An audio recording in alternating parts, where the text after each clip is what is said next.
Well, good evening, Lifehouse Church. Welcome to another Wednesday night devotion. So glad that you could join us today. We're going to be getting into the Word a little bit as we journey through the chronological Bible and pass through one of my oddly favorite books in the Bible. So I'm excited to get to share a little bit out of this because I just think this book is so different and just so unique. It's always been one that I find odd comfort in. So when we get there tonight, real quick before we get started, one of the things that is happening, a couple things happening in our church, I just want you to be in prayer about. Next Saturday, the 19th, we are going to be a part of the Leroy Township's bicentennial celebration. So we're in the process of gathering volunteers to head out and just be a blessing to our community. So if that's something you want to be a part of, I don't know all the things that we're going to be doing just yet, but everything from like helping to park cars and just helping events go smoothly. And so we want to be out there in force to be a blessing to our community that God's placed us in. Also, those that volunteer get first access to our brand new Lifehouse t-shirts. I'm super excited about that as well. You can just shoot us a contact, email, info@lifehousechurchohio.org. If you're watching on Facebook, shoot us a message on Messenger and let us know you want to be involved. And we'll get you plugged in, find a space for you. I also want you to be praying for our students at Lifehouse Youth. They're going to be leaving for camp next week. Next Monday, they're leaving for camp at Indiana Wesleyan for the NTS, the Never the Same camp. Would you be praying for them? That God's going to do a great work in the students of our youth group and those that are going, that they really would be forever changed by the power of God at that camp. So I want you to be joining in prayer for that as well. Okay, so tonight we're just going to spend a few minutes talking about one of my favorite books of the Bible, an odd book, the book of Ecclesiastes. And growing up in a bilingual household, my mom called this the book of Ecclesiastes. So hopefully I don't misspeak on that tonight, but this is the book of Ecclesiastes, one of the books of wisdom out of the Bible. And so last week we talked about Proverbs. And so if you have Proverbs on one side, Ecclesiastes is kind of on the other side. It's kind of the other half of the coin to Proverbs. And then the book of Job also rounds out the books of wisdom in the Bible. And Ecclesiastes is an interesting book. So just a little background on Ecclesiastes. It's thought to have been written by Solomon, but they're not for sure if Solomon is the actual author or if it was written in the tradition of Solomon. But most people, kind of attribute Ecclesiastes to Solomon. But it was also there's an author at the front and the back of the book that's kind of taking this writing and these teachings of Solomon and putting them in a book. And so at the very beginning, at the very end of Ecclesiastes, there's also a little bit of commentary from the person who's composed these teachings of the teacher that's speaking, that's doing the majority of the speaking in Ecclesiastes. And so if you are someone that you're like, I don't like fluff, I don't like hype, don't talk to me about how everything's going to be okay, Ecclesiastes is the book for you. It can be downright, if you don't know how to approach it, and that's why I want to spend time talking about it tonight, because if you don't know how to approach Ecclesiastes, it can be downright depressing. You're like, what is this? Why is this in the Bible? I came to the Bible for a pick-me-up. This is like seriously letting me down. Now I want to like go under a heavy blanket and just lay on the couch now, because Daniel, this is a crazy book. So I want to spend a little bit of time talking about the approach to Ecclesiastes and kind of what it means. Once again, I would encourage you, if you want to take a deeper dive into this, the Bible Project has a couple of great videos on the book of Ecclesiastes that will be a great help. I'm going to take some of the ideas out of that and to help us process through Ecclesiastes. But one of the big things, let me give you an example. So you're like, okay, Daniel, I haven't read Ecclesiastes. I can barely say it. Give me an example of what I'm talking about. So here's a verse about marriage out of Ecclesiastes, and this is one, men. This is the one you want to write on a card to give to your wife if you're going on date night. If you're trying to put the moves on your woman, I've got the verse for you here. Ecclesiastes chapter 9, starting in verse 9, says this: "Enjoy life with your wife, whom you love, all the days of this meaningless life that God has given you under the sun, all your meaningless days. For this is your lot in life, and in your toilsome labor under the sun." So, he's saying, hey, enjoy your wife because your life is meaningless. And so that's how you get in the mood right there. That's how you set the scene. Honey, you're my gift for the meaningless days of my life. And you're like, wow, Daniel, that is dark. I'm already depressed. Well, let's unpack a little bit of what Ecclesiastes has to offer. One of the main themes in the book of Ecclesiastes, one of the words that you will see over and over and over again is this idea. He says everything is meaningless. So the teacher's saying, it's meaningless. This is meaningless. That's meaningless. You want to seek after pleasure? It's meaningless. You want to advance your career? Meaningless. You want to try to make money? Meaningless. We all die in the end. It's all meaningless. And so this word meaningless comes up over and over and over again in the book of Ecclesiastes. Now we have to understand what this word is and what it's talking about, because this is a key to understanding the book. So the word meaningless is the Hebrew word hevel. And so every time the author of Ecclesiastes is saying it's meaningless, he's saying it's hevel. And so this Hebrew word is actually best translated to this idea. It's kind of an illustrative word, and it's this idea of vapor or smoke. And so what the word meaningless implies when you read through Ecclesiastes, it's not meaningless like we would interpret it today, like it's worthless, it has no value, it's not to be treasured. What really this idea of this vapor, this smoke, this hevel that is in the original language, there's two things. One, that it's temporary, that it's fleeting, that there's no permanence to it, there's no lastingness to it. And so when he talks about life being meaningless, he's not saying life has no value or life has no worth. It's not that dark, but he's saying life is temporary. It's fleeting. When he talks about pleasure being meaningless, it's not that there's no good in that, but it's temporary. It's fleeting. It's not something that lasts. It's hevel. And so that's a really important understanding to get out of this word, because it can color how you approach the book of Ecclesiastes. The other translation out of hevel is this idea of an enigma or a paradox, something that doesn't quite make sense at first glance. And one of the other themes in Ecclesiastes, he even talks about the approach to wisdom, because once again, Ecclesiastes is kind of like a call and response to Proverbs in a way. Because we talked last week about how Proverbs, so much of it is, hey, if you live with wisdom and you pursue wisdom and you make right choices, good things are going to happen to you. And Ecclesiastes kind of takes this bitter old look at it and says, well, not necessarily. Sometimes wise people make wise choices and bad things happen to them. And bad people make evil choices and they seem to prosper. And that's meaningless. It's hevel. And what does that mean? It means it's a paradox. It's an enigma.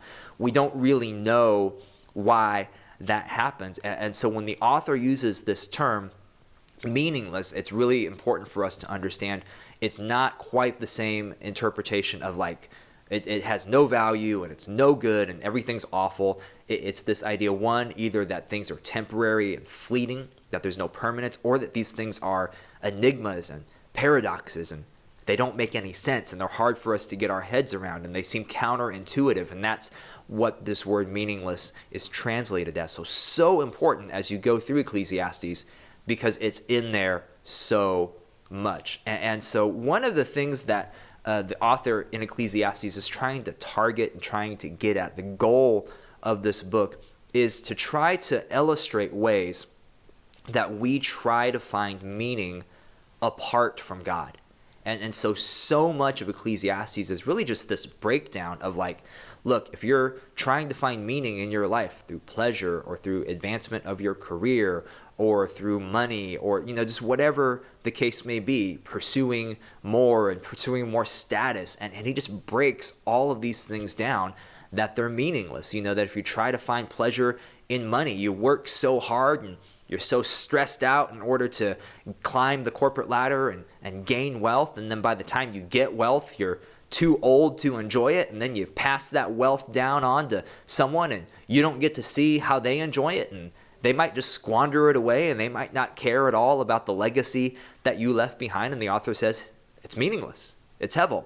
If you pursue pleasure, you could live for the weekend. It's like, everybody's working for the weekend. And so you go and you party and you live it up and you take great vacations and you do all of this and you're like trying to live life and have all the pleasure that you can, and then Monday rolls back around again, and that's hevel. It's meaningless. And so the author is trying to point out that anytime we try to find our meaning in life apart from the pursuit of God, it's meaningless. It's hevel. It's temporary. It's fleeting. It's not something that lasts, and not something that we can build our life around. And so then the author takes all of this, but then the author also says, when you look at people who pursue wisdom and who pursue trying to live right and trying to do the right thing, that's also hevel. It's also meaningless, because there's you can do all the right things, but then still have wrong things happen to you, still have bad things happen to you. And once again, when he's saying